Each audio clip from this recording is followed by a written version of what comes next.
اللہ کے طرح مؤثر سمجھنا یہ شرک ہے. یہ شرک جلی کی بات میں بتا رہا ہوں. اللہ کی ذات اور اس کی صفت کے ساتھ کسی دوسرے کو شریک ٹھہرانا، کیونکہ ہم جس ماحول میں رہ رہے ہیں وہ مشرکین کا ہی تو ماحول ہے. یہاں پر کفار مشرکین جو بت پرست لوگ ہیں وہ زیادہ ہیں ہندوستان میں، تو ان کا دیکھا دیکھی کچھ مسلمان بھی اس راستے پر چلے جاتے ہیں. بچے کو اگر کچھ ہوا تو کسی جھاڑ کے پاس سنائی دیا، ایسی خبر ملی کہ وہاں جانے سے بچہ صحیح ہوتا ہے، تو لے کر کے گئے جھاڑ، اس کو دھاگا باندھ کے آ گئے. کیوں؟ جھاڑ کیا کرنے والا ہے؟ تو یہ عقیدہ مشرکین کا عرب میں بھی تھا. اسی طرح مزارات پر اولیاء کاملین کے ہاں جا کر کے یہ دھاگے باندھنا، تالے باندھنا، یہ تمام چیزیں صحیح سند سے کہیں پر بھی اسلامی ثبوت میں نہیں ہے. آپ عقیدہ اہل سنت پر ہیں. مزارات اولیاء ہمارے لیے اس لیے ہے کہ ان سے سفارش کی جائے کہ وہ اللہ کے مقبول بنتے ہیں. وہ اپنی قبروں سے اگر اللہ کی بارگاہ میں ہمارے لیے سفارش کر دے تو اللہ ہمیں شفا عطا فرمائے. یہ عقیدہ ہونا چاہیے.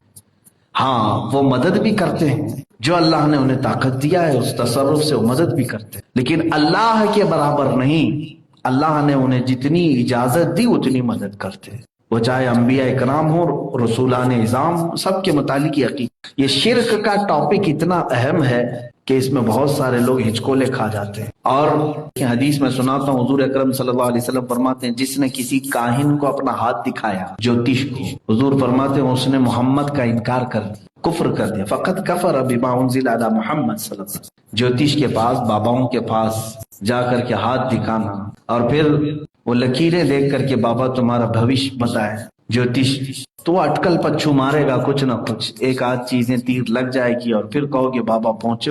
یہاں سے شرک کے راستے کھلتے ہیں. اللہ کی ذات پر توکل اور یقین نہ ہونے کے بعد بندہ اس طرح در در بھٹکتا ہے. حضور اکرم صلی اللہ تعالی علیہ وسلم جو سب سے پاورفل دنیا میں انسانوں، اس کے باوجود وہ یہ کہتے ہیں انما اشکو الی اللہ، میں اللہ کے پاس اپنی شکایت عرض کرتا ہوں، اپنی بیماری اللہ کی بارگاہ میں پیش کرتا ہوں، اپنی کمزوری اللہ سے عرض کرتا ہوں، کیونکہ اسی نے مجھے پیدا کیا، وہی شفا بھی دیتا. ہاں کچھ چیزیں ذریعہ ہوتے ہیں، لیکن اس پر یقین کر لینا اور اصل خالق پر یقین چھوڑ دینا، یہاں سے شرک کا دروازہ کھلتا ہے.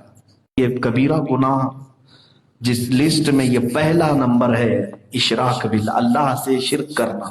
ایک بات یاد رکھو، اگر ان حالات میں موت آ گئی، اگر موت آ گئی، معاذ اللہ رب العالمین، شرک کی موت جس میں جہنم میں ہمیشہ کے لیے اسے بھیجا جائے، فی ناری جہنم و فیہا خالدون، اللہ نے فرمایا کہ وہ جہنم کی آگ میں رہے گا اور ہمیشہ کے لیے جلے گا. کون؟ جو اللہ کے ساتھ شرک کیا. باقی گناہوں کی معافی ہو سکتی ہے، شرک کی نہیں. یہ شرک جلی میں بتا رہا ہوں. جلی. اب شرک خفی کیا ہے؟ ایک چھپا ہوا شرک ہے. یہ بڑے گناہوں میں سے انسان اس میں انجانے میں کر جاتا ہے، لیکن یہ بڑا گناہ ہے. حضور اکرم صلی اللہ تعالی علیہ وسلم نے فرمایا ریاکاری، دکھاوا کرنا، یہ شرک خفی ہے. کوئی عمل اگر تم نے دکھاوے کے لیے کیا تو یہ چھپا ہوا شرک ہے. مثال میں بتا رہا ہوں، آپ کھڑے ہوئے نماز کے لیے، نماز کس کے لیے پڑھ رہے ہیں آپ؟ اللہ کے لیے. لیکن میرے لیے بھی اگر نیت آ گئی تمہاری کہ یہ بھی دیکھ رہے ہیں مجھ کو، کس کے ساتھ شریک کر دیا؟ یہ ہوتا ہے شرک خفی. نماز میں اگر تم نے یہ خیال کیا کہ فلاں بھی مجھے دیکھ رہا ہے تو میں اس کے لیے بھی تھوڑا سا صحیح ہو کر کے نماز پڑھ لوں، تو گویا کہ تم نے ایک عبادت میں دو لوگوں کو شریک کر لیا، ایک اللہ کو اور پھر یہ دوسرے لوگوں کو. عزیزان گرامی، یہ ہے شرک خفی.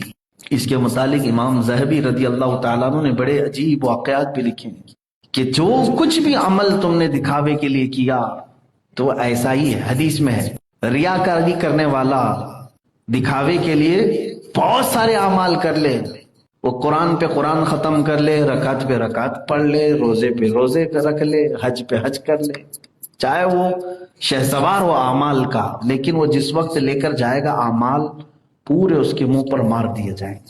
ریاکاری، دکھاوا عمل میں اگر آ گیا، یہ سب کو خود کو پتہ چل جاتا ہے. کیسے معلوم ہوگا ریاکاری ہے یا نہیں؟ یہ تمہیں خود ہی معلوم ہو جاتا ہے کہ اگر میری عبادتوں کو دیکھ کر لوگ میری تعریف کر رہے ہیں تو گویا کہ تم نے اب تک کی عبادتیں دکھاوے کے لیے کیا. ریاکاری کیسے پتا چلے کہ تمہارے اندر ہے یا نہیں؟ تو فرمایا گیا کہ تم اپنی نیکیوں کو ایسے ہی چھپاؤ جیسے گناہوں کو چھپاتے ہو.